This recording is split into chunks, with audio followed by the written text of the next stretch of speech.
Al via a Palma di Montechiaro le feste settembrine che iniziano il 4 settembre e si articolano in tanti eventi fino al prossimo 21. Tanti gli eventi in programma, il più gettonato ovviamente è il concerto della famosa cantante Anna Tatangelo previsto per il giorno 8 settembre in piazza Santa Rosalia. A seguire i giochi pirotecnici, quindi il 9, cantando e ballando sotto le stelle con Salvo Catania, giunto alla sua quarta edizione. Giorno 11 il bravo Giugiu Gramaglia con lo spettacolo Cunti e Canta, poi diversi appuntamenti con il Cabaret, Matranga e Munafò il 14 settembre, il 15 sulle orme del Gattopardo, spettacolo di danza il 16 settembre, con il concerto del gruppo Live e il 17 concerto dei Fabemolle, il 18 l'Accademia Palladium della brava Lio Minio si esibisce con i suoi giovani talenti con lo spettacolo Palladium Superstar, il 19 il teatro con la commedia Ciacchi si gira, quindi appuntamento solenne il 21 settembre, giorno in cui fu ucciso dalla mafia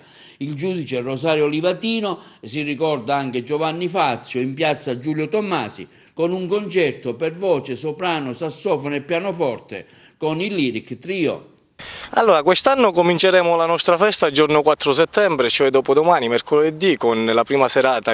di inaugurazione con tutte le scuole di danza palmesi, poi avremo DJ Francesco che viene a trovarci grazie all'impegno di Danila Nobile, la moglie del nostro compianto Michele Sanfilippo, che ogni anno festeggia il memorial per l'occasione del suo compleanno. Quest'anno viene DJ Francesco, poi avremo Anna Tatangelo e Matranga e Munafò, avremo Canebba, avremo Gianni Celeste, insomma una festa piena di veramente di tantissimi spettacoli belli e piacevoli da vedere. Anna Tatangelo quando verrà e dove si esibirà? Anna Tatangelo si esibirà in piazzetta Santa Rosalia in Chiesa Madre il giorno 8 settembre per la festa del nostro patrono. Per la prima volta festeggeremo al Villaggio Giordano, faremo una festa abbiamo chiamato la Domenica del Villaggio, con l'occasione abbiamo scelto un cantante, Gianni Celeste, che verrà a esibirsi qui al Villaggio Giordano.